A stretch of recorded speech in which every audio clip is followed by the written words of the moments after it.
Assalamualaikum. Okay, before anything else, first thing first, filter. Sebab tak kuasa nak make up. Okay. Bunyi filter ni kejap ya. Kita cari yang okay sikit. Okay. Okay, malam ni saya akan bersembang santai bersama dengan Ustaz Abid Liu. Sebenarnya ni agak last minute kita orang punya perancangan ni, tapi tak apalah.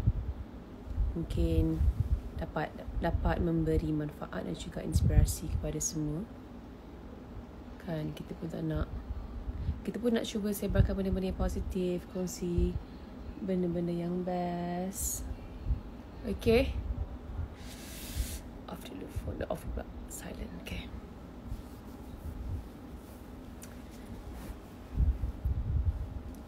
Lighting sangat teruk dekat sini. But it's okay. Kita akan cari Ustaz sekejap.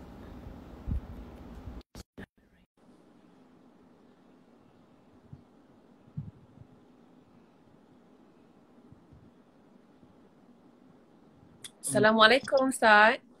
Waalaikumsalam warahmatullahi wabarakatuh. Sihat Nilofa? Sihat. Filter saya hilang sekejap ya. Okay. Okay. Ustaz ni first time ke Ustaz live? First time. Tak reti live kat Instagram ni. Orang Ya kampung. Okay, Oh, senang ni Terima kasih sudi live bersama saya buat pertama kalinya. Ya, Alhamdulillah. Okay Ustaz, macam mana puasa so far? Okay. Puasa cukup. Alhamdulillah. Hari kelima. Saya tengok Ustaz buka puasa dekat R&R semalam. Bawa lori buka puasa dengan driver-driver lori. Buka puasa dekat bawah lori? Itu salam pertama. Sebab semalam kan balik daripada Baling, Kedah. Okay. Lepas tu sampai yang ada cuma McDonald yang buka kan kat R&R. Okay. Lepas tu buka dekat ni lah. Buka dekat bawah lori. Sebab driver lori tu dia tengah masak air, tengah saya join je tumpang. Oh, diorang tengah masak. Ustaz datang join. Happy lah diorang semua. Dengan dia. Happy lah diorang semua. Ustaz dah muncul tiba-tiba join diorang buka puasa, rezeki diorang. Yelah. Nilofa datang lagi diorang seronok agaknya. Okay Ustaz. First of all, kita just recap balik our viewers ni. Selepas ada sedikit isu hari tu, Ustaz sekarang kembali membantu seperti biasa, betul tak? Ya, Alhamdulillah. So teruskan.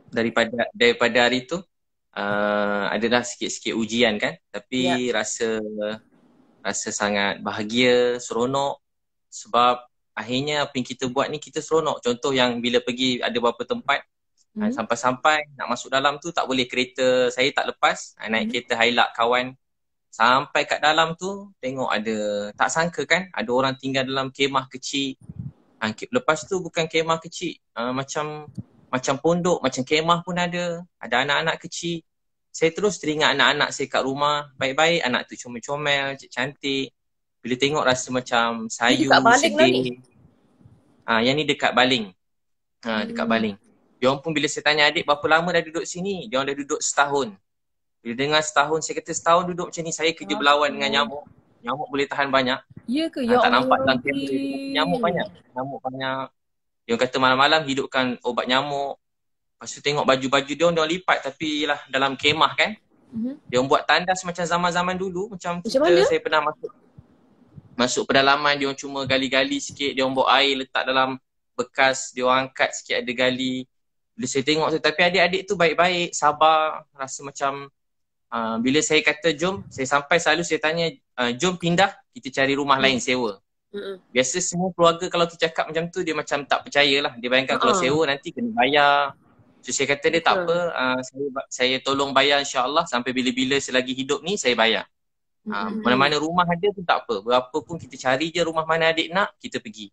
Tapi dia orang macam, tak payahlah Ustaz, dia orang macam tak percaya sebab yelah kan selalu orang bila datang kan macam nak bawa pindah, nak tolong, tapi kan macam susah sikit. Berapa besar keluarga dia? Keluarga dia, anak dia, adik-beradik dia 1, 2, 3, 4 orang kot, 4 orang. Jadi macam mana Ustaz boleh jumpa keluarga-keluarga macam ni? Ada orang bagi Saya info lah. saya memang ada banyak list-list yang saya dapat. Saya ada pernah sekali saya buka dekat Facebook nombor handphone siapa nak perlu pertolongan musim PKP ni kan. Sebab saya tahu dulu kalau saya ingat masa saya anak 1, anak 2, kalau 2 hari tak kerja je, saya dah tak ada duit dah. Nak beli susu anak pun tak ada duit dulu-dulu. Jadi bila saya tahu orang dalam keadaan yang panjang ni mesti bukan senang lah. Memang dah sebulan kan, mesti banyak yang putus nak cari rezeki, susu anak-anak. Ustaz, sebelum kita cerita betul tak? Okay. Lepas tu saya pun cuba ajak dia orang cari rumah. Dia orang pun tak pernah terfikir nak cari rumah. Sekali bila dapat rumah tu rasa, dan dia orang alhamdulillah dia ketua-ketua masyarakat di sana, YB semua dah banyak bantu mereka nak carikan rumah. Tapi yelah, itu kan ada proses kan. Betul. Tapi alhamdulillah saya cuba, saya tak apa, saya kata bila-bila dia orang pun dah janji ada nak buatkan rumah, tapi saya kata yalah nak buat rumah musim PKP ni bukan boleh siap sehari rumah kan. Jadi saya pun bawa dia rumah sewa dan saya pun carikan katil, tilam, cari barang-barang dapur semua sekali belikan dekat pasar raya, terus letak kat rumah. Dia ni pun last sekali saya ada tak video ni dekat Facebook ataupun YouTube Ustaz nanti? ada, saya letak kat Facebook. Sudah ada? Ebit Liu tu. Ada. Baru yang tu dah masuk. Ada. Okay, nanti kita tengok. Last kali apa jadi dekat family tu? Lepas tu, biasanya dia orang macam terkejut. Bila cakap tu macam terkejut. Tapi saya suka bila last sekali. Walau dia keras, bukan keras. Macam dia macam faham tak faham apa terjadi. Last sekali mesti dia nangis. Bila dia nangis tu lah ubat hati kita. Anak-anak tu senyum. Tengok dia orang senyum tu jadi, tadi kita menangis tengok rumah dia. Saya dah tahu keadaan keluarga ni dah 2 hari. Bila terstop sekejap tu saya macam mana nak pergi juga. Saya fikir juga. Ini yang ada Ustaz kongsi dengan saya tu ke? Ada kita WhatsApp tu kan? Ya. Ada yang satu keluarga yang baru tu. Yang tu lah gambar. Ini tandas dia. Ini ke? Tu tandas itu. Betul ke rumah keluarga yang tandas, ni? Betul. Yang kita yang share tu. Ini rumah dia. Yang WhatsApp. Nah tu rumah dia. Dan macam pondok sebenarnya kalau tarik canvas tu memang macam pondok tu buka 4 kayu je, 4-6 kayu. Ini kebun apa ni? Dia dalam kebun getah. Dalam sangat kebun getah. Kebun getah. Dalam kebun getah. Lepas tu saya cepat, saya pun balik sebab bila dah pergi satu tempat tu orang makin ramai datang kan. Macam yelah dia orang dengar Ustaz Ebit Liu datang, dia orang pun sampai ramai-ramai gitu. Tengoklah tandas dia ni. Itulah tandas dia kan. Tengok kalau memang satu malam tak boleh tidur menangis tengok tandas tu. Ya Allah Tuhanku. Ustaz. Tapi saya happy semalam Nova. Bila semalam keluarga dia hantar gambar, keluarga dia baca Yasin, dia sekeluarga dah duduk rumah baru dan dia orang pun doakan saya. Bila saya tengok tu saya kata inilah hadiah yang sangat bermakna dalam hidup saya. Saya selalu takut Allah marah, takut yelah kita bukan kenapa sempurna. Ustaz takut Allah marah kalau bila Ustaz dah buat satu benda yang sangat besar untuk lagi-lagi untuk mereka tu yang dah lama setahun duduk dalam keadaan macam tu. Kenapa Ustaz? Saya rasa macam kenapa dah setahun, bahawa ini saya tahu keadaan mereka dah setahun. Bahawa ini saya tahu. Jadi rasa bersalah. Jadi bila dia hantar baca Yasin semua sekali, saya rasa doa mereka tu buat saya rasa happy, gembira, dia kepuasan kan macam orang dia yang perasaan tu sampai jadi macam ketagih tau. Bila kena stop tu rasa macam, kalau kata macam rasa macam seronok tengok buat kerja tu macam satu hari. Saya pergi mana saya niat dalam masa 6 jam tu saya nak selesaikan mana-mana tak ada rumah terus carikan rumah macam tu. Okay Ustaz. So saya niat teruskanlah sampai hujung tahun ni. So niat saya macam itulah tahun ni punya niat yang baru begitu. Bila hari tu saya ada luahan, saya ada buat luahan lah. Saya cakap macam kenapa kita perlu hentikan orang yang sanggup beri bantuan dalam semua bentuk dari segi wang, tenaga, waktu dan semuanya. Macam saya cakap ke Ustaz, saya sendiri kalau saya nak bantu mungkin most of the time saya boleh bantu hanya sekadar menghulurkan wang ringgit. Tapi saya mungkin tak ada time, saya mungkin tak ada tenaga nak turun padang, nak pergi ke Baling, Kedah, nak pergi ke mana-mana tu. Nak cari rumah dalam kebun getah saya tak ada, mungkin saya tak ada tenaga kudrat tu ataupun saya tak ada masa. That's why saya cakap macam insan seperti Ustaz ni mungkin 1 dalam sejuta. Walau sekaya mana pun orang tersebut. Jadi that's why saya cakap kalau one day saya minta Ustaz doakan saya supaya saya juga ada boleh mampu buat seperti mana Ustaz buat. Maksudnya dan Ustaz dah buat benda ni daripada dah lama dah. Kalau mereka tu yang dapat rumah semalam tu hanya di dunia ni bacakan Yasin dan juga berdoa, dekat akhirat tu tak tahu dah apa istana yang ustaz yang Allah dah binakan untuk ustaz. Jadi saya Amin. cemburu sebab apa tahu? Saya cemburu ibarat bila saya tengok ustaz punggah barang-barang dari lori masa the first week of PKP, masa nak bantu frontliners semua kan. Saya cakap apa tahu? Ustaz sekarang tengah berebut benda yang orang ramai tak berebut. Ibarat macam kalau ada kontes nak menang kereta Ferrari, ustaz seorang je tengah beria-ria nak menang kereta Ferrari tu dekat dunia lah. Tapi kita bagi gambaran untuk akhirat tu. Faham tak? Maksudnya kalau ada kontes untuk menang istana dekat syurga, ustaz seorang je yang kita nampak lah ni apa yang saya nampak. Tapi ustaz, ramai sangat rakyat Malaysia lain yang membantu secara diam-diam, yang buat banyak sangat yang beri sangat banyak bantuan. Tapi mungkin dari segala segi, maksudnya turun padang, RM1 sendiri dan juga masa tu mungkin tak ramai. Jadi ustaz dan antara mereka maksudnya ustaz dan juga mereka ini sebenarnya berebut benda yang ramai tak berebut lah. Jadi saya macam buru. Masya-Allah. Dan Nilofa pun dah banyak memberi semua sekali kan. Allah, yalah saya tahu Nilofa punya apa dipanggil? Ni lah, banyak telah memberi, berkorban, bantu ramai kat luar sana. Kita sama-sama sebenarnya, ramai yang buat, saya tumpang-tumpang je. Ustaz, tapi saya rasa macam ramai tak yang menghulurkan bantuan melalui saluran ustaz ni? Ya Alhamdulillah, mula-mula saya memang infak. Niat asalnya saya niat, saya sebenarnya pada dulu buat kerja macam ni lah. Memang daripada saya kecil, memang inilah minat saya. Pada 12 tahun. Tapi dulu tumpang orang lain, duit orang lain. Masa tu orang-orang kaya di mana-mana, saya beri tenaga saya lah. Saya memang pada 12 tahun, Sabtu Ahad je saya masuk kampung asli ke pedalaman-pedalaman, memang kerja macam membantu, berkhidmat, berkasih sayang sampai berdakwah sikit-sikit. Saya selalu bahagian tukang buat tandas masuk pedalaman. Alamak. Saya tukang bahagian masak-masak, angkat-angkat barang, beg-beg pakcik-pakcik, ustaz-ustaz tu daripada 12 tahun. Sabtu Ahad je atau cuti sekolah November, Disember je saya pergi khidmat macam NGO ke masyarakat tu lah. Tak pernah ada kat rumah. Sampai kadang mak saya pun macam sedih lah, jarang ada kat rumah. Sampai saya kat universiti macam tu juga. Setiap kali cuti SEM je, saya akan pergi pedalaman-pedalaman. Tapi bila saat Allah beri rezeki saya lebih sikit, saya rasa macam happy. Sebab saya dapat guna duit saya sendiri. Macam happy tau. Setiap kali keluar tu memang macam keluar kali ni, dalam poket tu dah keluarkan duit cash banyak-banyak kan. Nak macam ulur pakcik-pakcik makcik. Dulu duit RM1, RM2 kan. Sekarang mungkin duit RM50, RM100 dapat ulur tu macam rasa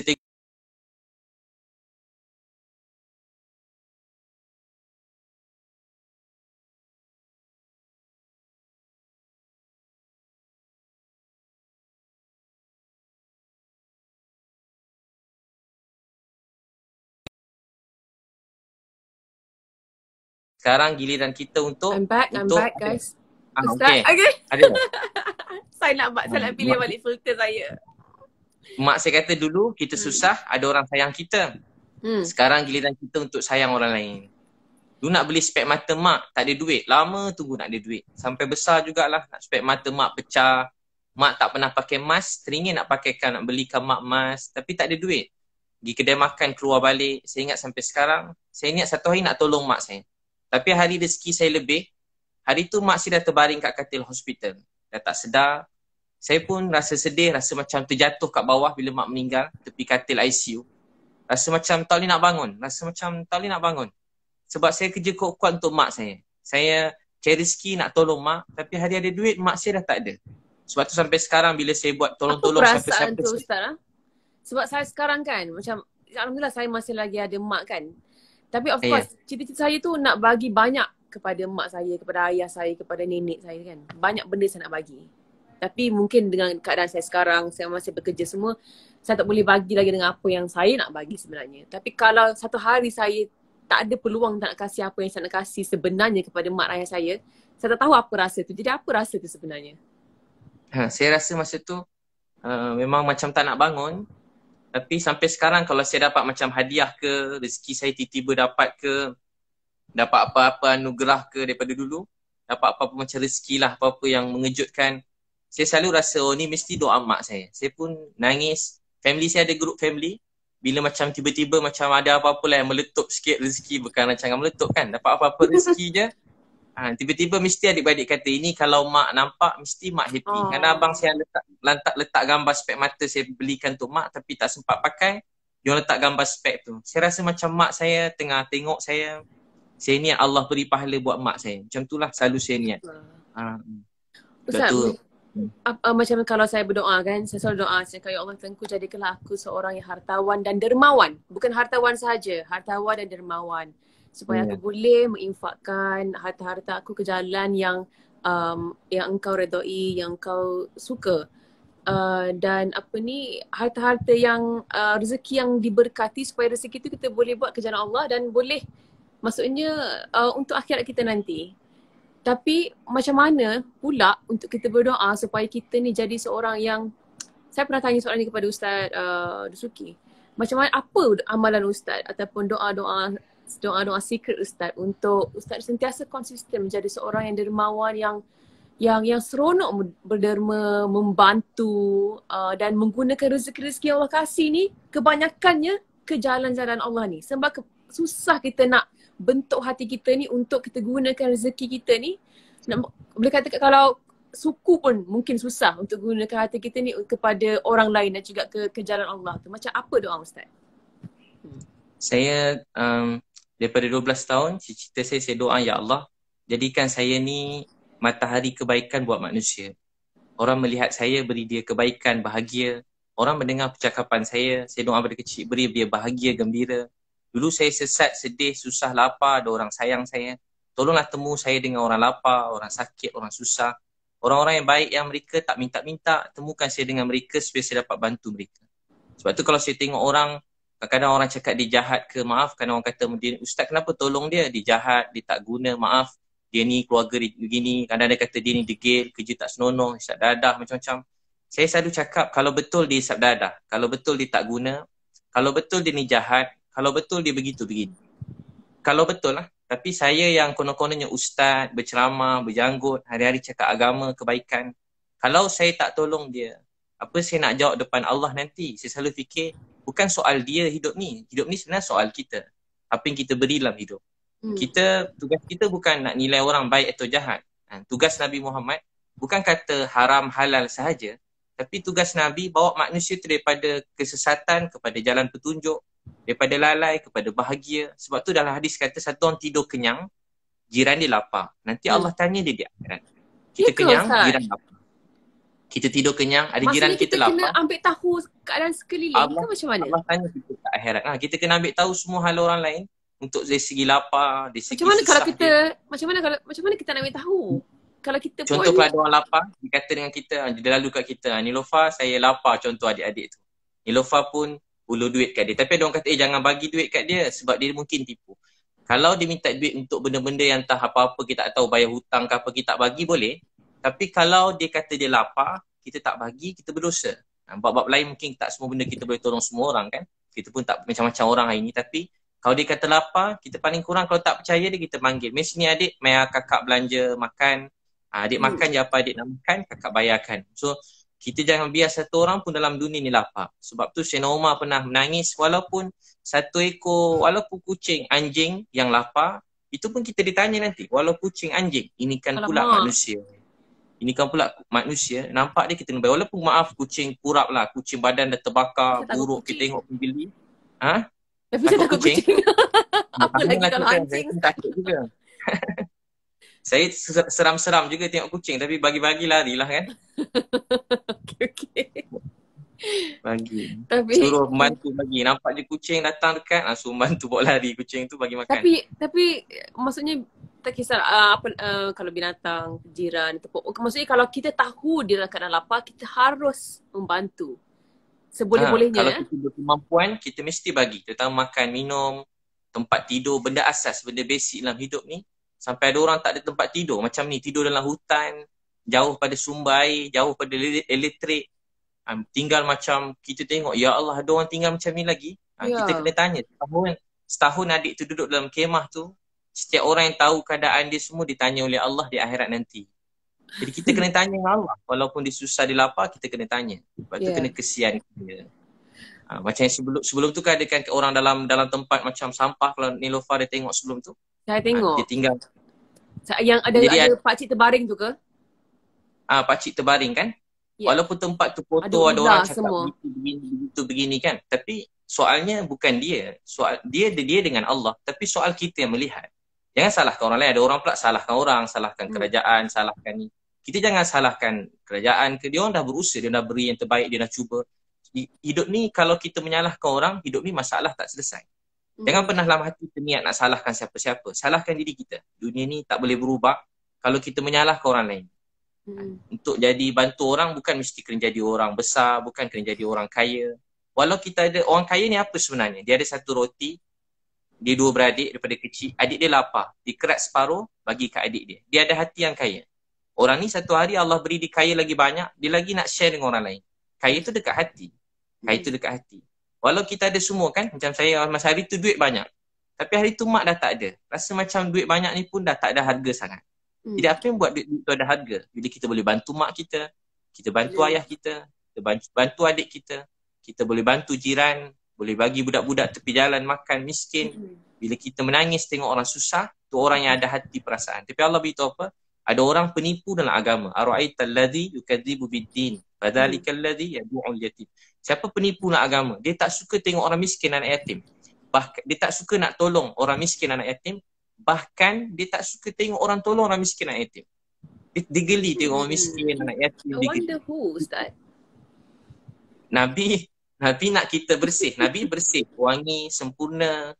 Nabi ni semua sempurna. Tapi Nabi tak geli orang yang kotor, Nabi tak geli orang jahat. Nabi tak geli orang miskin. Nabi sempurna. Nabi orang rajin, berusaha wangi. Dekat dengan Nabi, pegang sentuh Nabi je dapat wangi macam Nabi. Tapi Nabi tak pernah geli pada orang miskin. Pernah Nabi pergi pasar, Nabi peluk seorang sahabat. Dia peluk pada belakang. Dia kata tutup mata. Dia orang kampung, lepas tu dia macam OKU. Sahabat tu terkejut. Nabi bergurau dengan dia. Siapa nak beli budak ni? Dia kata dia gembira Nabi pegang ni. Punya ramai orang kat pasar, Nabi peluk dia.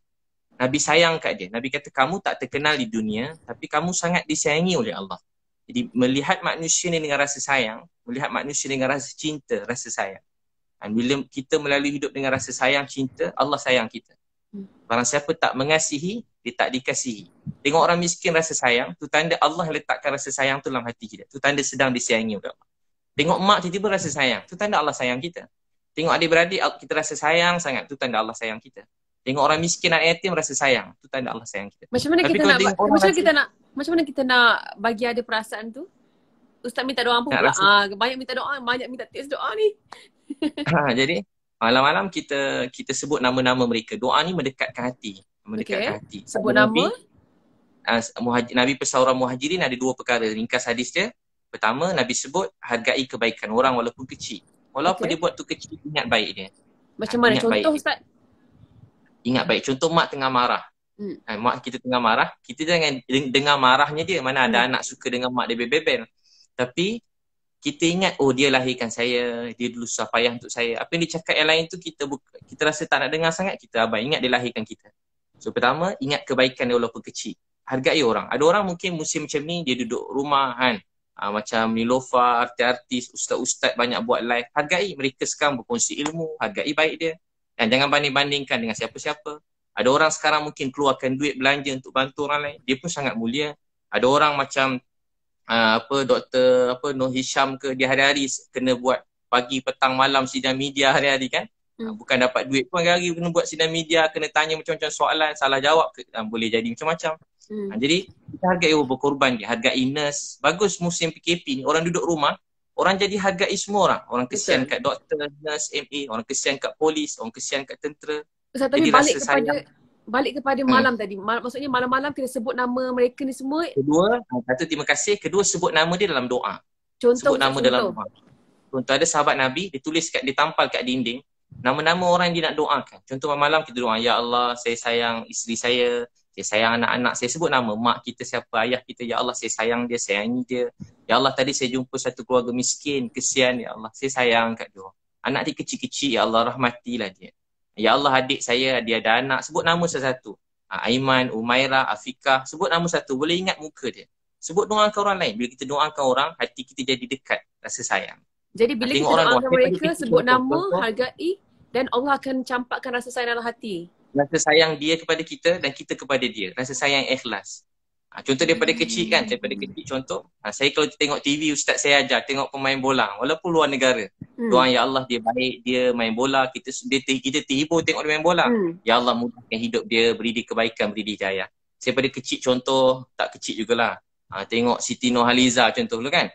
Dia tengok kat TV, doa ya Allah dia baik, mudahkan hidup dia, beri dia hidayah. Setiap kali tengok orang, doakan kebaikan. Tengok Nilofa ke kan, dekat meletup, ya Allah sayangi dia, kasih dia, mudahkan hidup dia, berkati hidup dia. Dah kat meletup dia, Ustaz.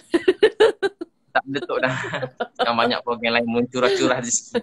Bila kita doakan orang, hati kita jadi dekat. Walau apa bangsa, Melayu ke, Cina ke, India ke, kita patut rasa sayang. Kalau kita tengok orang mula rasa benci, sebenarnya hati kita ni ada sakit. Jadi hati ni kena diobati. Tengok orang rasa sayang. Hati kena ubat. India, hati kena ubati.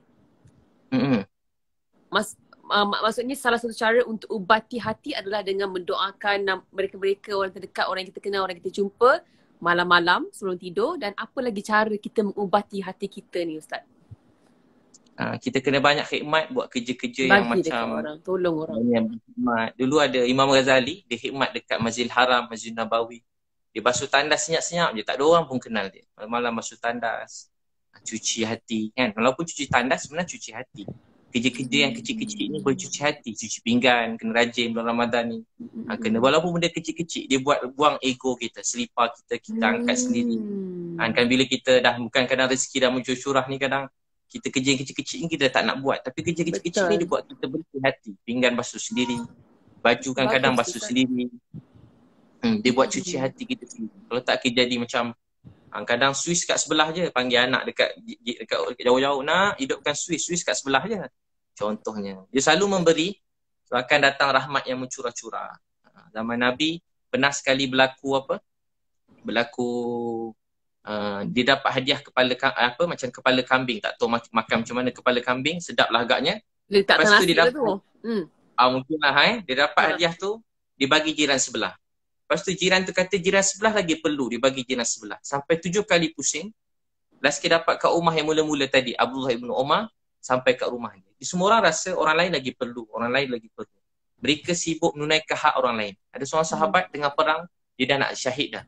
Orang bawa air, sepupu dia bawa air. Dia bawa nak minum, orang sebelah menjerit. Dia kata bawa air tu bagi kat dia. Sampai orang kedua, dia baru nak minum, ada seorang lagi menjerit. Sampai kat orang ketiga meninggal. Orang kedua meninggal, akhirnya orang pertama meninggal. Sahabat ni dia ada rasa sayang dengan orang lain tu begitu dekat. Dia betul-betul sayang. Dia tak nak mana-mana orang susah, sakit, sedih.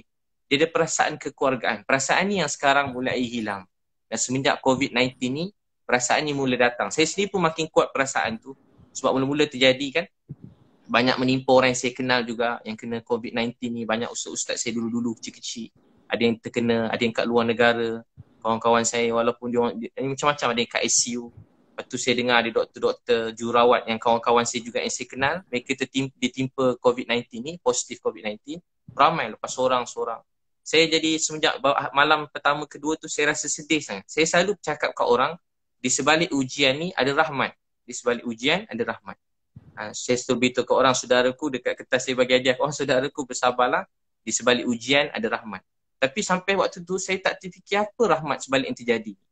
Semua tengah macam, kita rasa dunia ni berubah. Tak boleh nak keluar, ada duit pun tak boleh buat apa. Duit tengah banyak juga. Jadi rahmatnya adalah peluang untuk membantu orang. Sekarang baru saya tahu, saya nampak rahmatnya rupanya waktu ni dapat tolong banyak dapat cari orang susah, dapat makin orang duduk rumah kan. Betul, jadi rasa ini rahmat ni. Jadi saya rasa seronok lah buat kerja-kerja tu. Saya ada share dekat dalam grup Telegram saya. Saya kata ini mungkin cara saya lah, cara saya memberi balik lah. Cara saya cari saham akhirat. Saya akan favouritekan akaun-akaun charity ni. Contohnya macam MAPIM ke ataupun Ustaz Dusuki punya Matan Center ke atau saluran-saluran lain yang infak Ramadan itu dan ini. Saya akan favouritekan banyak-banyak. Yang mana saya suka, yang mana saya selalu check, yang mana saya percaya. Dan hari-hari saya akan buat masa subuh ke sebelum tidur ataupun bila saya teringat, saya akan bank in. Kenapa saya tak buat satu lump sum yang besar? Sedekah tu sebab saya nak jadikan sebagai habit. Hari-hari saya ada bagi ke orang ni. Hari-hari saya bagi ke orang tu. Dan macam mana Ustaz? Betul. Bagus tu. Dan untuk masa sekarang itu mungkin setakat tu je saya boleh buat, tapi saya tapi satu perasaan yang Allah bagi bila kita memberi, bila kita keluarkan harta kita kan, satu benda yang saya tak boleh describe dengan perkataan. Maksudnya rasa seronok tu, rasa lapang dekat sini. Apatah lagi kalau saya boleh turun padang seperti Ustaz, sebab saya pernah buat tahun lepas, macam saya pergi ke satu kawasan kat Kuala Selangor ni, di kawasan-kawasan orang susah. Dan memang macam mana tersentak dengan pengalaman tu, because kita dapat tengok saya dengan saya punya grup peminat pergi ke rumah-rumah 30 buah rumah dalam satu hari. 30 ke 10? I can't remember. I think kita pecah-pecahkan ya.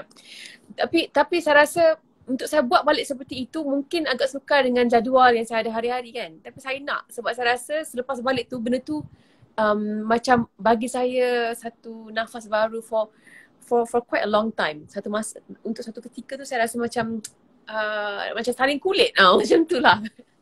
Kan? Happy kan buat kerja tu, rasa macam beza dengan hidup kita yang lain kan. Betul. Yalah, kita kerja ceramah, saya sini pun ceramah hari-hari, training, motivasi, pagi sampai petang ceramah. Macam tu hari-hari, tapi bila buat kerja ni saya rasa macam kepuasan yang saya sangat rindu untuk buat semua ni, rindu. Saya rasa rindu sangat nak buat semua. Macam best sangat lah, walaupun jadi macam ni. Saya rasa macam saya punya niat, saya niat tak ada satu orang pun kat Malaysia ni yang lapar. Dan saya niat, saya nak bantu kurang-kurang tak ada satu orang pun yang tinggal keadaan yang macam rumah macam tu lagi. Saya niat nak tolong mereka semua, dan saya tolong bayar sewa-sewa orang susah tu sampai selagi saya hidup. So saya niat macam tu sebab saya tahu tak pernah berkurang rezeki dengan kita membantu orang lain. So saya niat tahun ni dan mudah-mudahan Nilofa kita semua kita buat sama-sama, mudah-mudahan kita bantu semua sekali. Jangan satu orang pun yang tak ada rumah, sekurang-kurang jangan satu orang pun yang tinggal tepi jalan, tinggal dalam kemah, cari semua, termasuklah Sabah, Sarawak, semua sekali. Terutamanya kat Malaysia ni lah keutamaannya. Jangan satu orang pun anak-anak kecil yang hidup dalam keadaan macam tu. Yelah, kadang-kadang ada mak ayah mereka yang sempurna. Ada yang kadang mak ayah sibuk kerja. Ada kadang-kadang mak ayah mereka, maaf, yang orang yang tidak bertanggungjawab lah, orang yang tak sus ni. Tapi itu salah mak ayah dia. Anak-anak dia tak patut dihukum atas kesalahan mak ayah. Jadi kita yang lain-lain ni apa patut kita buat? Kita tolong mereka. Sebab tu daripada itu pun saya jumpa kan, saya pernah cerita jumpa budak perempuan bawah jambatan. 2 tahun ni 4 orang budak perempuan bawah jambatan saya jumpa pegang baby. Umur 14-15 tahun, dipegang baby. Saya jumpa dia, saya kata, adik, Allah sayang awak. Yang saya pernah cerita kat Meletup dulu kan. Ya, betul. Allah sayang awak. Dia kata, taklah Ustaz, saya jahat, saya ni tak guna Ustaz, saya buat dosa, Tuhan benci saya. Taklah adik, awak baik, Allah sayang awak, dia tengah tengok awak sekarang. Betul ke Ustaz dia sayang saya? Dia sayang ke adik? Kalau dia sayang saya, kenapa dia biar, kenapa saya jahat macam ni? Tak, dia sayang ke awak adik? Kalau tak, dia tak jumpakan kita 2 pagi bawah jambatan. Saya pun ajak dia makan, sewa ke hotel, saya ajak kawan-kawan dia. Lepas tu bila dia kata, Ustaz ajar saya semayang, saya pun semayang dengan dia orang. Baru semayang, saya kata, baru baca Bismillahirrahmanirrahim. Alhamdulillahirrabbilalamin. Ar-Rahmanirrahim. Bila Ar-Rahmanirrahim. Budak-budak tu semua dah nangis-nangis.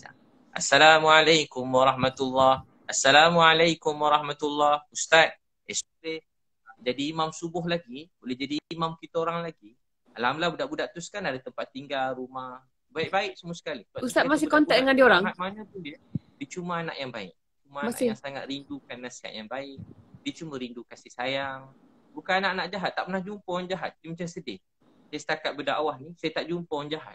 Walau betapa jahat orang cakap dia, tapi dia cuma rindukan kebaikan. Cuma nasib dia dengan kita tak sama. Kita mungkin daripada kecil ada suasana sikit orang didik agama, baik-baik, doa-doa. Dia orang tak sama macam kita. Dia orang tak ada siapa peduli. Tersedar bangun-bangun dekat tepi lorong, tempat-tempat yang tak patut mereka membesar. Jadi kalau dia dah macam tu, dia memang salah. Dia salah, apa yang dia buat tu salah. Tapi kita yang betul, yang ada ilmu, yang Allah beri sikit pengetahuan, apa kita buat untuk tolong mereka? Kalau kita fikir macam ni, banyak orang dalam dunia ni dapat dibantu. Ustaz, dekat video Meletup yang Ustaz pergi tu, dekat video YouTube dekat Meletup tu kan, jauh sikit suara ni faham. Macam mana? Jauh sikit suara Dengar suara itulah, saya jelas. Suara Ustaz pun perlahan-perlahan. Sekarang dengar tak? Jadi perlahan tiba-tiba. Saya rasa Ustaz punya something. Saya punya handphone ke? Sekarang dah okey? Okey dah. Okey, sekarang dah okey.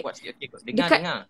dekat YouTube yang meletup tu kan, saya baca komen, saya tengok banyak sangat komen, bukan satu bukan dua, more than that, yang mereka cakap, Ustaz saya bukan Islam tapi saya suka tengok Ustaz saya sebenarnya beragama sekian-sekian tapi saya sejuk hati saya bila saya dengar Ustaz bercakap ataupun bercerita. Jadi kan macam kita tengok kat sini, bukan senang kita yang beragama Islam ni untuk menarik perhatian ataupun untuk melembutkan hati mereka yang bukan Islam untuk menyukai kita ataupun mendengar apa yang kita cakap. Macam tu. Jadi apa macam mana Ustaz buat sebenarnya? Adakah because Ustaz sendiri mungkin ada keluarga dan juga mereka yang Ustaz sayang yang bukan beragama Islam, jadi Ustaz dah biasa berdepan ataupun approach Ustaz tu dengan mereka ni dengan cara yang Ustaz buat. That's why Ustaz boleh tarik mereka ni semua. Ke macam mana, apa yang rahsia Ustaz sebenarnya? Saya memang daripada dulu tak kira dia Melayu ke, Cina ke, India ke, siapa saja. Saya memang betul-betul sayang kat dia. Saya sampai kalau pergi gereja ke, saya pergi kuil ke, jauh suara boleh dengar? Jauh sikit. Jauh sikit kan? Saya pun tak tahu macam mana. Ustaz, suara saya pun perlahan ke? Pergi kuil ke, pergi mana-mana tempat, saya rasa sayang pada mereka.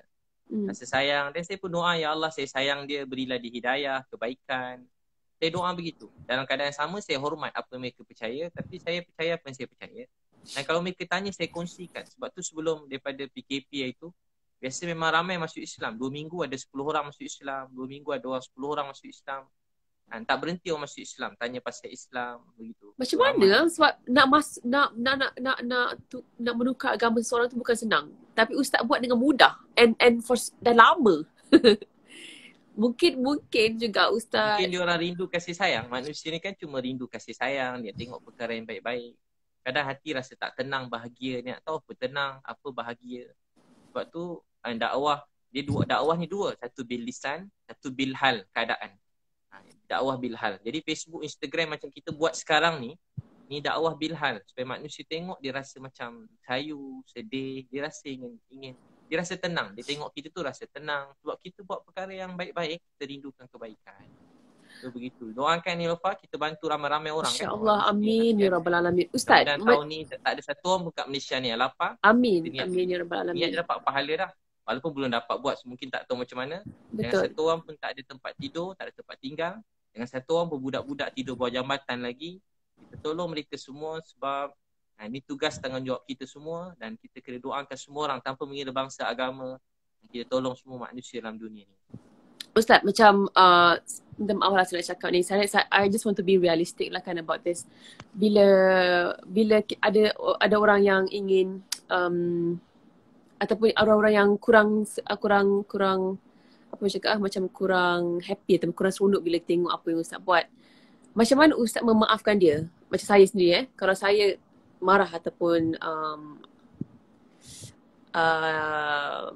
tidak menyukai seseorang, macam mana kita nak menukar hati kita ataupun nak bujuk hati kita ataupun nak tukar perspektif kita untuk kita tukar the judgement dan at least kita maafkan ataupun kalau tak maafkan pun kita tukar perasaan tu, cara kita berfikir tentang dia tu.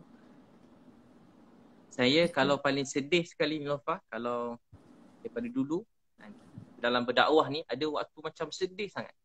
Sampai macam kita tak tahu nak cakap apa. Tak tahu nak cakap apa. Kalau cakap takut salah. Kalau cakap takut bergaduh. Kalau cakap takut boleh buat macam kita rasa kecewa tu tinggi kan. Sedih sangat. Jadi tahu tak apa saya buat daripada dulu, Ustaz saya ajar. Kalau sedih sangat saya tak sabar tunggu waktu malam sikit, Ustaz saya ajar. Tunggu malam sikit dah tak ada orang, cari tempat tak ada orang seorang-seorang, ambil wuduk sembahyang 2 rakaat, lepas tu cuma nangis. Antara yang doa kalau bahasa dalam surah Yusuf, ni doa Nabi Yaakob masih hilang Nabi Yusuf. Dia sedih sangat sampai mata dia hampir buta menangis. Sayyidina Umar Khattab pun pernah jadi imam. Dia sedih sangat jadi imam, tak pakai mic, tapi saf paling belakang dengan Sayyidina Umar menangis baca doa ni. Apa doa tu? Dia selalu baca innama ashku basti wa huzni ilallah. Innama ashku basti wa huzni ilallah. Apa dia kata? Innama ashku basti wa huzni ilallah. Maksud dia, kalau baca maksud dia pun tak apa. Ya Allah, aku mengadu sedih susah aku pada Engkau. Dalam kata Melayunya, ya Allah saya sedih. Ya Allah saya susah. Saya tak tahu nak buat apa. Ya Allah saya sedih, saya susah. Tolonglah saya. Saya sedih ya Allah. Saya tak tahu nak buat apa ya Allah. Saya serah pada Engkau, saya tak tahu ya Allah. Saya ulang-ulang cakap tu, ya Allah saya sedih, saya tak tahu, tolong. Ya Allah saya sedih ya Allah. Saya mengadu sedih saya pada Adakah bila Ustaz doa macam tu kan, adakah Allah akan tukar hati Ustaz terhadap orang yang Ustaz rasa marah? Kita rasa lega sebab dapat nangis ke Allah. Tu nangis kuat-kuat. Kalau saya bantai je nangis kuat-kuat. Tengok tak ada orang kiri kanan, takut orang tuduh gila pula kan. Nangis kuat-kuat. Dia cakap ya Allah sedih. Sampai tak esak-esak. Sampai puas menangis tu ke Allah. Ya Allah sedih. Lain tak Allah rasa lepas tu Ustaz? Lepas kita nangis tu, yang kita tidur. Lepas tu kita bangun-bangun, kita dah rasa lega, reda. Antara doa Nabi Muhammad SAW yang paling banyak Nabi doa juga, ya Allah, mereka tak faham, tak tahu, beri mereka hidayah. Ya Allah, mereka tak faham, tak tahu, beri mereka hidayah. Kan pernah orang Taif baling batu kat Nabi kan, dekat berapa belas kilometer berdarah-darah. Malaikat semua dah marah dah nak terbalikkan orang Taif. Tapi apa Nabi kata? Ya Allah, aku mengadu yang betapa lemah dan daifnya aku pada Engkau. Ya Allah, aku yang kurang. Baik tak Nabi? Orang lain buat jahatkan Nabi, Nabi kata, ya Allah, saya yang tak pandai buat dakwah, saya yang kurang. Antara doa Nabi, ya Allah, kalau mereka tak dapat hidayah, berilah hidayah pada anak cucu mereka. Ya Allah, kalau mereka tak dapat hidayah, berilah hidayah pada anak cucu mereka. Itu doa Nabi. Nabi cuma nak manusia ni bahagia. Nabi cuma nak semua manusia ni masuk syurga. Nabi tak gembira tengok orang susah. Hati kita sakit, tapi kita doakan yang baik-baik. Kadang kita sedih kan, orang cakap kita, kadang ada orang ugut kita, kadang kena ancam bukan-bukan, ada orang fitnah kita, orang buat-buat cerita sendiri, orang umpat keluarga kita, fitnah bukan-bukan. Kita rasa sedih. Bila kita sedih, kita mengadu ke Allah. Ya Allah, saya sedih, saya mengadu pada Engkau. Bila kita mengadu ke Allah ni, kita rasa lega. Sebab seluruh dunia akhirat ni, Allah yang punya. Dia beri pada siapa dia nak beri, dia tahan apa dia nak tahan. Kita tak hidup untuk orang, kita hidup untuk Allah sayang. Orang cakap apa tentang kita, tak buat kita jadi mulia, tak buat kita jadi hina. Mulia hina tu daripada Allah. Kita tak hidup untuk penghormatan orang, kita hidup untuk Allah sayang. Untuk hidup untuk Allah sayang.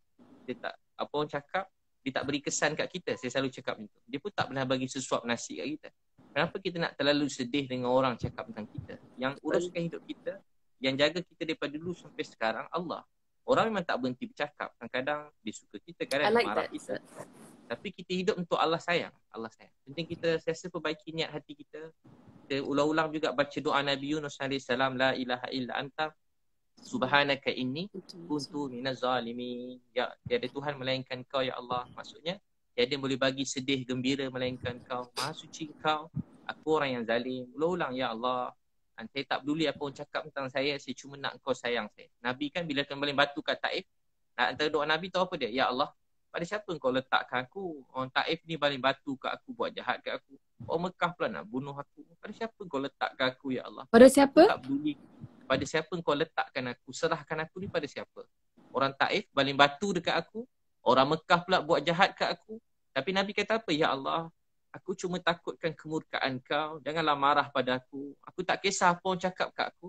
Yang aku cuma takutkan kemurkaan Kau. Yang apa aku nakkan hanyalah keredaan Kau. Ya Allah, aku hanya inginkan keredaan Kau. Nabi kata, ya Allah, aku hanya inginkan keredaan Kau. Jadi kita selalu cakap, ya Allah, aku hanya ingin Kau reda pada aku. Jadi bila kita niat macam tu, kita akan sedih. Tapi kena cakap. Kita cakap tu untuk hati kita sendiri. Macam ni saya cakap ni. Macam kuat sangat kan? Tak kuat juga. Tapi sebenarnya tengah cakap untuk hati sendiri. Cakap untuk hati kita, hidup untuk orang, hidup untuk Allah sayang. Seluruh dunia berkumpul nak hina kita. Allah kata mulia, tetap mulia. Satu dunia muliakan kita, Allah hina kita, tetap hina. Hina mulia itu hanya daripada Allah. Ustaz, selepas isu hari tu kan, tiba-tiba satu Malaysia tahu apa yang Ustaz ada, perniagaan Ustaz banyak mana, apa kisah silah Ustaz daripada susah sampai senang. Tiba-tiba semua orang dapat tahu, oh Abid Liu ada kereta berapa biji, ada rumah macam mana, sekian. Jadi sebab sebelum ni Ustaz tolong-tolong orang kat sana sini dakwah, apa ada rancangan TV and whatnot, orang tak tahu apa yang Ustaz dah berusaha ataupun ada sebenarnya. Jadi Allah mungkin buka mata ramai orang, okey sebenarnya hamba aku yang ini ni, yang kau kata-kata ni, yang kau tak tahu ini, ada, aku dah berikan rezeki sekian. Jadi mungkin Ustaz boleh ambil peluang ni, kita tengah live ni, cerita sikit kisah Ustaz yang daripada susah sangat dahulu sehingga sekarang, dan macam mana Ustaz boleh apa ni, how do I say, macam bagi semangat dan juga bagi inspirasi kat kita semua, saya dan juga mereka yang menonton ni untuk menjadi orang yang hartawan dan dermawan?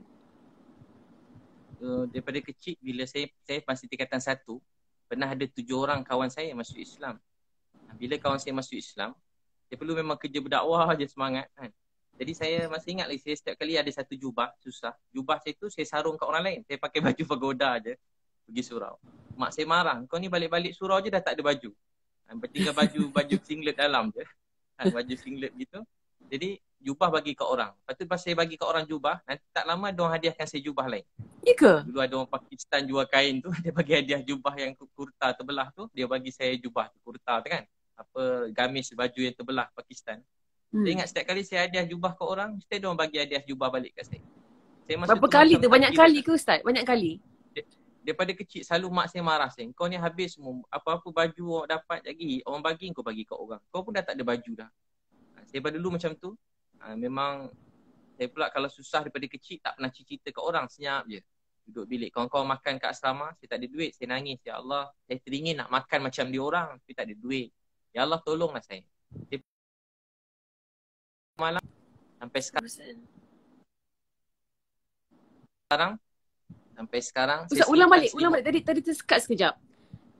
Saya tidur atas buni. Ada orang bagi saya alas tidur. Sampai sekarang saya simpan selimut tu. Saya rasa tu hutang budi. Ada lagi selimut tu kat rumah. Saya ada kat atas lagi. Berapa tahun dah tu? Dah lama dah. 20 lebih. Saya rasa tu hutang budi. Pakcik yang bagi selimut tu pun dah tak ada dah. Dah meninggal. Prof. Hani Muhammad Tahir yang pernah bagi saya selimut. Saya ingat sampai sekarang nama. Cikgu Muhammad Noh bin Jaafar. Cikgu Muhammad Noh. Ni dekat hostel lah. Yang bagi saya alas tidur Cikgu Muhammad Noh ni ada lagi Cikgu Muhammad Tahir. Yang pernah bagi saya sesuatu, sampai sekarang saya simpan, saya rasa tu hutang budi. Rasa macam dulu-dulu kan, susah masa tu. Dan saya buat kerja macam-macam, gaji pertama RM800. Semua bagi kat mak. Saya tidur kat masjid kat KL. Kadang-kadang masjid kena halau pula, lama sangat kat masjid, tidur masjid lain. Tapi saya sampai jarang-jarang makan, ada kadang-kadang saya siang kerja lain, ada sekali orang selit RM2 dalam poket saya. Saya rasa tu hutang budi. Saya masuk bilik air, saya buka duit RM2 tu. Saya tengok, ya Allah, RM2 saya boleh makan sebab duit gaji dah bagi kat mak. Sebab tu sampai sekarang kalau saya tengok orang pergi Petronas ke mana, memang saya bagi RM10 kurang-kurang, paling teruk boleh RM5 ke. Saya bagi kat budak-budak Grab tu biasa RM10, RM20. Sebab bagi saya, bagi mereka RM10 tu berharga. Ustaz, sekejap, saya nak mencelas sekejap. Tapi kan kadang-kadang bila kita jumpa orang-orang yang macam ni kan, dekat petrol station ke ataupun dekat mana-mana saja, kadang-kadang kita pun rasa macam, boleh tak aku nak kasih duit ni, macam macam rasa takut pun ada, rasa macam adakah dia akan rasa. Saya pergi mana-mana saya dah macam cakap hadiah je, saya kata hadiah. Tak hadiah, ambil. Kalau perasan saya cepat-cepat saya dah macam bagi je, saya kata hadiah. Siapa-siapa pun, bukan kita bagi sebab dia susah, tapi kita bagi sebagai, saya selalu cakap saya nak bagi hadiah kat awak, tapi saya tak ada apa nak bagi. Jadi saya bagi duit je lah, senang. Kita takut dia orang rasa tersinggung. Kita takut dia orang rasa tersinggung because kita nak kasih duit. Faham tak Ustaz? Okey, biasa orang dia seronok tamu pakcik-pakcik, makcik-makcik. Kita cakap macam ayah saya. Kalau ayah saya bagi duit. Walaupun ayah kita ada duit kan. Kita bagi duit. So, kita kata pakcik ni macam ayah saya, macam mak saya, macam keluarga saya. Mana-mana saya pergi, saya ulur duit je. Saya jangan cakap sedekah. Sebab sedekah nanti dia ingat dia susah kan. Baik. Jadi kalau saya jumpa orang mana-mana, saya cakap hadiah. Walaupun dia susah ke senang, saya anggap macam hadiah. Kita beri bukan sebab dia, kita beri supaya Tuhan sayang kita. Baik, okey. Sambung balik tadi cerita. Sambung balik cerita tadi. Saya pun kerja, banyak minta kerja semua tak dapat. Semua tempat kerja saya pergi, semua tak dapat. Dulu kan ada janggut sikit, tak panjang macam sekarang, sikit je. Lepas tu tie pun pinjam dengan kawan, pakai tie nak pergi interview. Pinjam dengan kawan, tumpang motor kawan. Banyak tempat saya pergi interview semua tak dapat. Ada yang campak resume. Jadi kenangan. Sebab tu kalau orang marah kita yang kecil hati, adik-adik muda-muda kan, satu hari dia jadi kenangan dalam hidup kita. Buat kita lebih bersyukur dan lebih menghargai orang lain. Sampai banyak kerja tak dapat lah. Last sekali saya dapat kerja dengan Datuk Fadilah Kamsah. Datuk Fadilah Kamsah dengan Prof. Hani Muhammad Tahir. Dia orang cikgu saya lah, 4 tahun saya kerja dengan dia sebagai penceramah. Semenjak itu tiba-tiba rezeki saya pun mula mudah sikit. Kerja ceramah. Ingat lagi bagi ceramah pada bos-bos Shell ni. Tapi saya naik apa tau, naik motor buruk, parking jauh-jauh. Sebab nak ceramah pasal motivasi. Itu motor buruk, lesen pun tak ada. Saya ambil lesen dah lambat, dah tua-tua baru ambil lesen. Kalau polis tahan tinggal motor-motor sekali sebab tak ada duit. Tapi satu hari saya mula ada program kat radio IKIM sikit. Lepas tu saya buat apa semua jadi. Saya mula berniaga, tiba-tiba tu kata semua jadi mudah. Dan mudah dapat program training corporate yang besar-besar kan. Semua bayar program team building kan, mahal-mahal juga. Program tu boleh tahan juga ratus-ratus ribu juga begitu program. Jadi tak berhenti program. Program 3 hari dapat sekian, tak berhenti. Sampai ke kerajaan pun kementerian, seluruh kementerian tu datang kursus dengan saya 3 hari. Ustaz cari ke mereka yang datang? Masa tu awal-awal saya cari, lepas tu saya ingat lagi saya pergi present dulu, banyak tempat siap. Saya kena marah, saya punya presentation tu kena campak kena dilambung, datuk-datuk tu lambung dekat tong sampah dulu-dulu. Tapi kemudian tu rezeki mencurah-curah, tak berhenti-berhenti dah. Dan saya pun saya ingat lagi, sebab tu saya suka buat sendiri. Saya hantar buku, banyak syarikat buku, maafkan masa tu tak nak buku saya. Dalam saya cetak buat syarikat buku sendiri. Alhamdulillah buku-buku tu memang syukur ke Allah. Saya pun ada satu Ustaz bagi. Macam mana? Saya ada buku Ustaz bagi. Oh ada buku kan? Yang Ustaz bagi dekat Meletup few years ago kan? Masih ada. Buku 11 Amalan Kaya. So buku tu jadi laris sangat. Dan saya buka restoran pun syukur pada Allah, ada Paramount Coffee House tu. Dan rezeki pun mula mencurah-curah. Tapi yalah saya kerja berceramah kan, ustaz-ustaz. Jadi saya memang sorok-sorok lah. Kalau kereta semua sorok. Kereta sorok. Rumah pun sorok, bagai buruk-buruk sikit. Tapi sekarang baru orang ternampak sebab YouTube, tapi sebab terpaksa video. Juga kadang-kadang kalau nak tanya saya mengaku. Dulu tak mengaku. Kalau dulu memang tak mengaku. Kenapa sekarang kena terpaksa mengaku Ustaz? Sebab kalau tak mengaku nanti orang ingat kita macam susah, ambil duit derma. Saya sebenarnya ramai minta nak sumbang. Jadi saya segan bila orang minta nombor akaun kat saya. Kawan-kawan kan tak bagi, macam kalau bagi nanti takut ada macam-macam orang kan. Takut ada macam-macam takut ni. Jadi senang saya buat je satu akaun supaya tak fitnah. Saya buka satu Pertubuhan Kasih Umat Malaysia. Jadi akaun tu memang asing, ada orang lain, ada audit dia semua, bukan saya yang keluarkan duit lah, tapi saya tahulah keadaan akaun tu semua. Memang khas untuk bantu-bantu orang juga. Saya buka dalam baru-baru ni juga saya buka. Sebelum PKP lagi lah. Jadi mereka ni yang minta number akaun Ustaz ni, mereka ni mungkin tak tahu apa yang Ustaz ada, dan Ustaz selama ni menggunakan duit Ustaz sendiri untuk membantu ramai orang kat luar sana. Betul tak? Itulah, ramai kawan-kawan. Banyak yang menyumbang juga. Artis pun ramai juga, ada yang kawan-kawan. Ada yang suruh rahsiakan nama. Ramailah. Okey. Apa tadi saya nak cakap, bila Ustaz perasan yang rezeki Ustaz tu makin mudah, makin mencurah-curah tu kan, Ustaz, bila Ustaz fikir balik, apa sebenarnya Ustaz buat yang buatkan Allah mudahkan pekerjaan Ustaz dan rezeki-rezeki tu datang mencurah-curah? Saya daripada kecil doa, satu hari nanti saya nak jadi asbab hidayah untuk semua manusia sebelum saya mati ni. Dan niat saya dapat beritahu apa tu Islam pada seramai mungkin pada orang bukan Islam. Bukan maksud nak paksa masuk Islam, tak. Saya nak mereka cuma rasa sayang pada Islam tu. Sebab pada dulu kan, daripada dulu orang faham Islam ni orang ungkapkan teroris. Islam ni selalu macam hukum orang, kerja macam kasar. Itu yang dibayangkan pada seluruh dunia. Dan kita tak tahulah dia media ke atau memang benar-benar terjadi ke, campur-campur lah. Sikit segelintir orang. Jadi saya nak beritahu pada semua orang yang sebenarnya Islam ni ialah kasih sayang. Islam ni nak semua manusia bahagia. Tanpa mengira agama bangsa. Islam nak semua orang gembira, bahagia dan menjadi rahmat kebaikan buat semua orang. Walau pada orang jahat, maaf, walau pada pelacur, maaf, walau pada orang yang orang kata tak guna, penagih dadah, dia boleh ubah semua orang. Dan saya setakat ni kalau jumpa siapa-siapa, ramai yang berubah. Yang ikut saya tolong sekarang, syukur ke Allah. Ada yang ramai abang-abang yang dia tak pernah semayang. Yang ramai bantu-bantu dah makin ramai ni. Ada yang tak pernah, walaupun dah umur, maafkan, walaupun orang hebat-hebat dah, orang kaya-kaya juga hebat-hebat, tapi dia dah lama tak semayang, dah lama tak puasa. Tahun ni kali pertama semayang, kali pertama puasa. Alhamdulillah.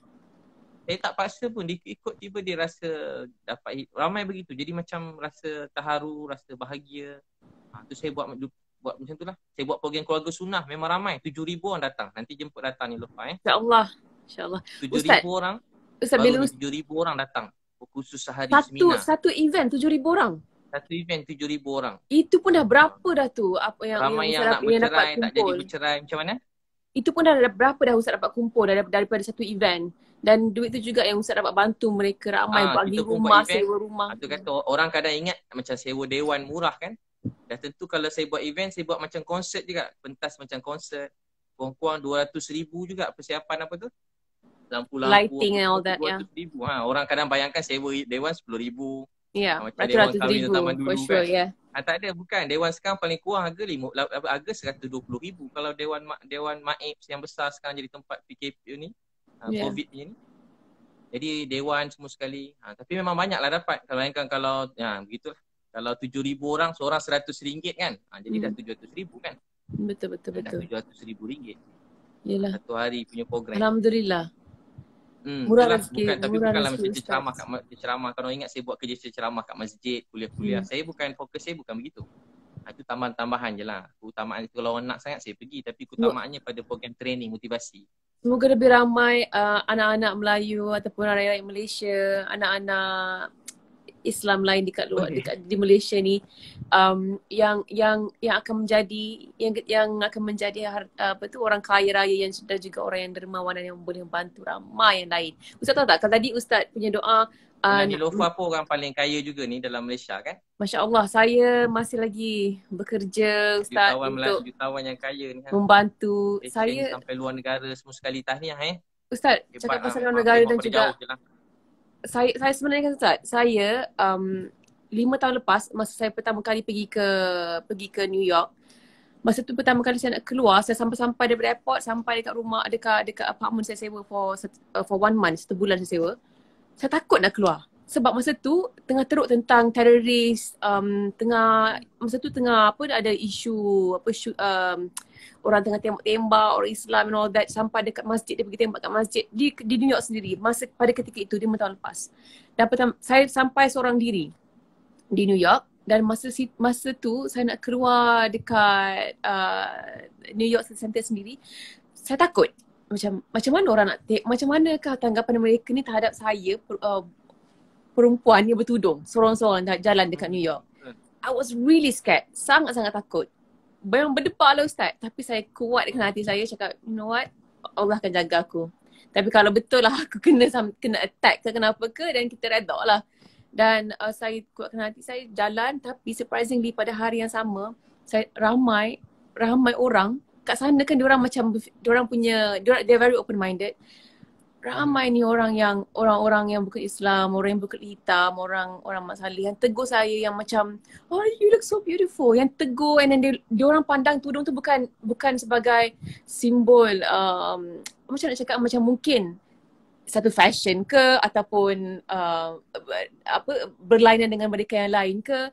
Jadi itu juga merupakan salah satu inspirasi ataupun the moment saya tersentak, di mana saya cakap, you know what, bila saya pakai tudung, bila dekat Malaysia, bila saya pertama kali pakai tudung, saya ingat lagi ada beberapa brand yang di sini yang tak nak bagi saya pinjam baju. Dia kata kami tak represent mereka yang bertudung. Maksudnya orang yang pakai tudung tak boleh pakai baju-baju saya, macam itulah ibaratnya.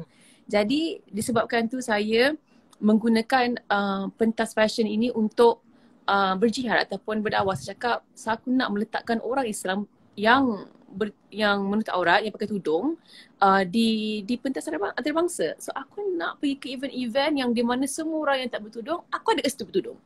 Aku nak muncul di majalah-majalah yang tak pernah keluar orang pakai tudung. Aku nak jadi orang pakai tudung.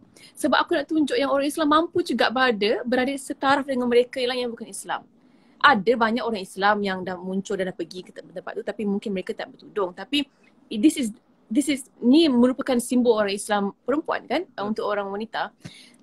Jadi saya memilih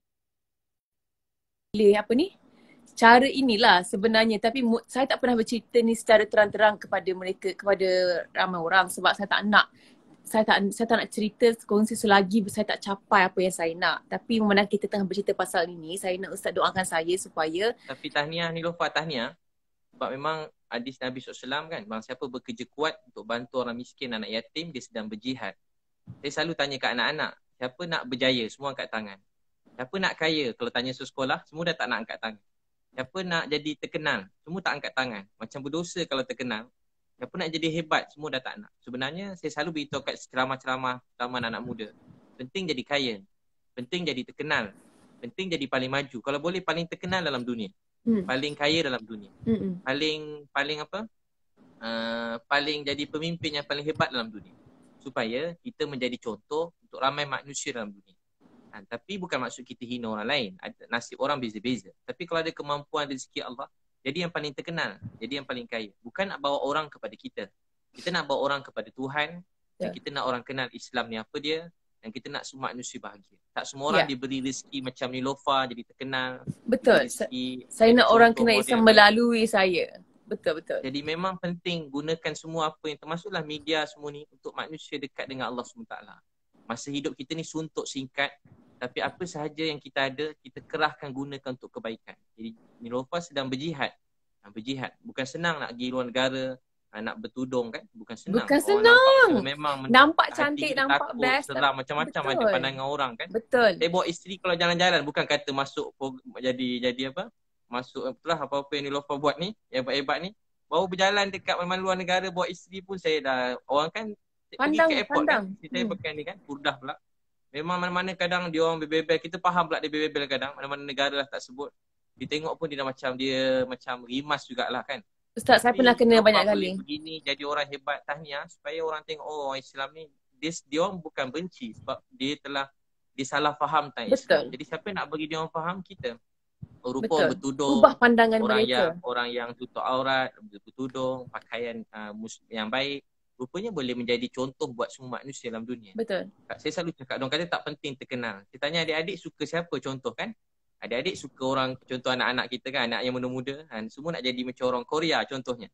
Jadi tak salah kan, tak salah. Tapi sebab apa dia orang suka? Sebab dia nampak Korea tu terkenal. Jadi sebab tu kita orang Islam kena jadi terkenal. Supaya jadi contoh yang baik. Besok kita dah makin tua, anak-anak kita dia nak ikut siapa? Oh dia ikut Niloufar pakai tudung contohnya. Muslimah yang baik pakai tudung terkenal. Jadi dia ada contoh yang baik. Dia ikut Niloufar, dia ikut Siti Nurhaliza, dia ikut siapa-siapa yang maksudnya semualah artis yang baik-baik menjadi contoh yang baik. Jadi, Nabi SAW bersabda, barang siapa mulakan satu kebaikan, diikuti oleh orang ramai, sampai kiamat dapat pahala pada orang yang mulakan. Jadi kalau Niloufar mula jadi pakai tudung dan orang ramai orang-orang yang memang dunia ni bukan dunia bertudung, bukan salah dia, suasana dia. Tapi dia tengok Niloufar, oh rupanya nak cantik, nak terkenal, nak jadi orang hebat, dengan bertudung pun boleh. Jadi salah satu ruang buka. Bukan maksud yang tak bertudung, mereka semua orang baik. Cuma semua orang ada kebaikan masing-masing. Kita doakan semua orang baik-baik. Cuma kita nak, apa kita dapat buat, kita syukur. Jadi kita doakan semua orang jadi contoh yang baik. Dan dalam keadaan sama, kita hormat agama orang lain, kita hormat pandangan orang lain, begitu. Ustaz, saya tak pasti kalau live ni akan tertutup dengan sendiri, akan off selepas 1 jam. Boleh tolong komen tak? Adakah akan terputus selepas 1 jam live ni? Sebab kita dah sampai 1 jam sebenarnya. Mungkin kita yang terakhir Ustaz mungkin ada pun yang nak tidur awal, nak bangun tahajud kan. Jadi satu benda lagi saya cakap. Saya selalu tengok Ustaz selalu puji isteri Ustaz. Dengan tak malunya Ustaz macam bidadari saya bersemua secara terang-terangan. Dan saya selalu bercakap tentang cara Ustaz melayan ataupun memuji buatkan isteri Ustaz rasa istimewa ni dengan saya punya family ataupun adik-beradik saya. Dan lepas tu tadi timbul lagi sekali tentang isu ni.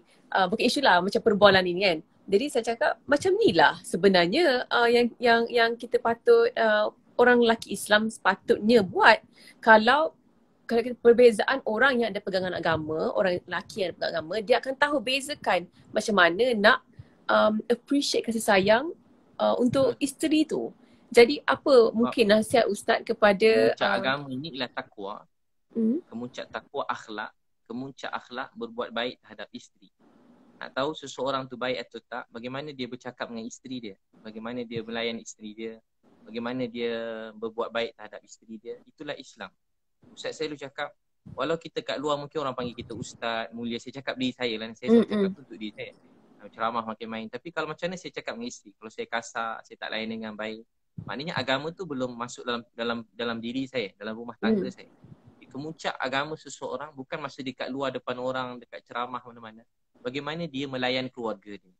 Kalau dia isteri, dengan keluarga, dengan anak-anak, dengan mak ayah, itulah Islam dalam diri kita.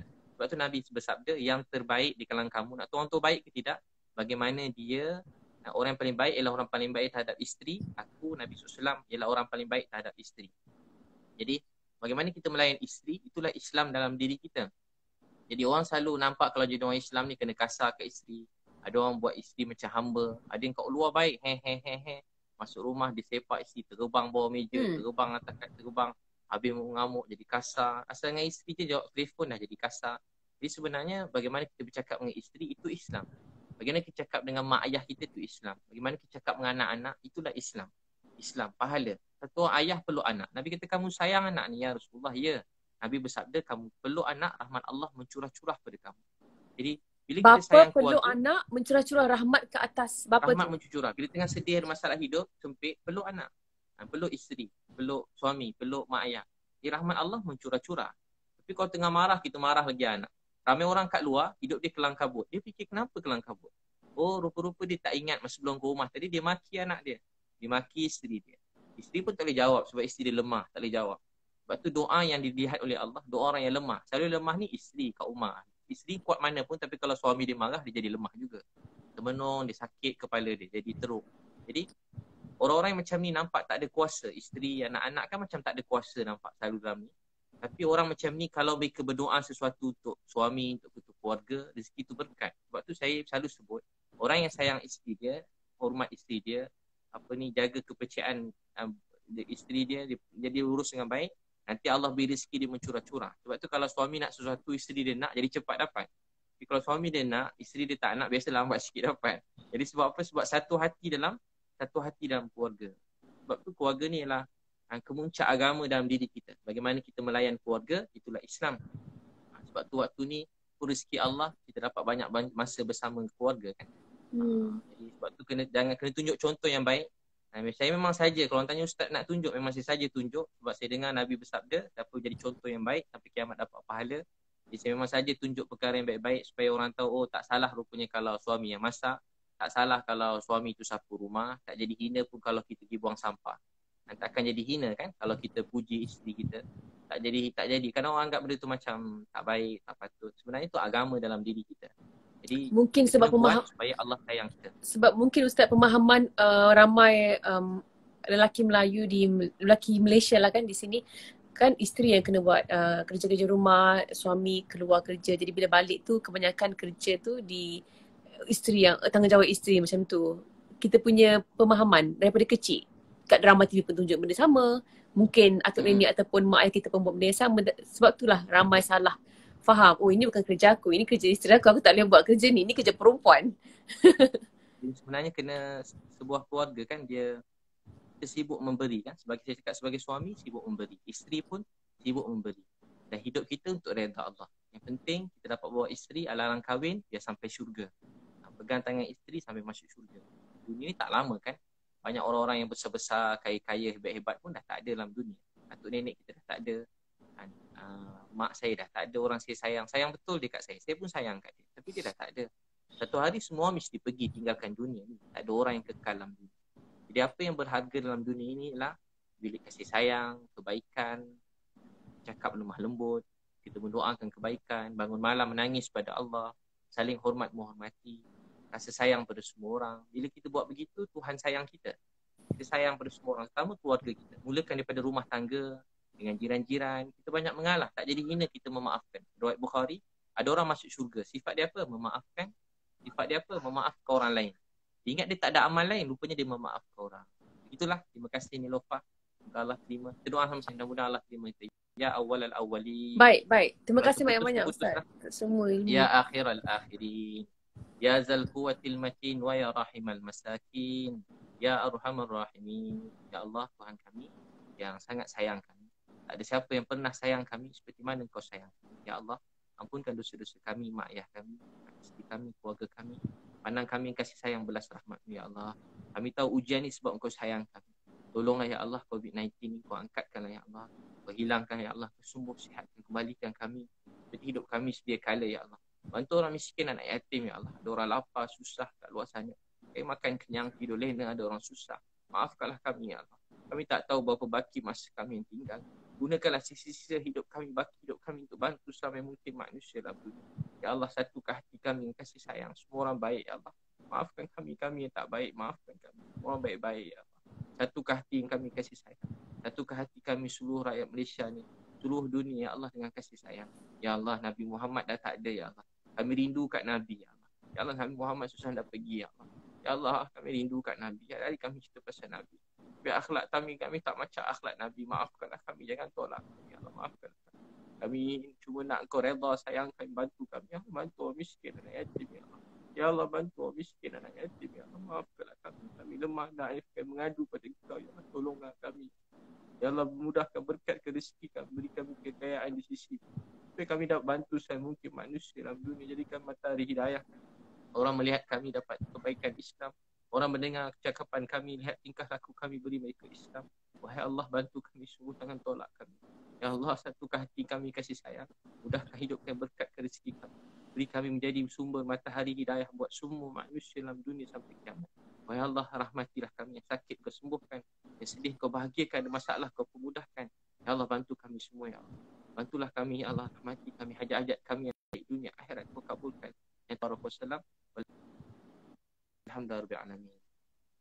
Itulah, mudah-mudahan ramai tengok 51,000, 60,000 Alhamdulillah. Orang nak tengok. Mudah-mudahan jadi asbab kebaikan untuk kita semua. Amin ya rabbal alamin.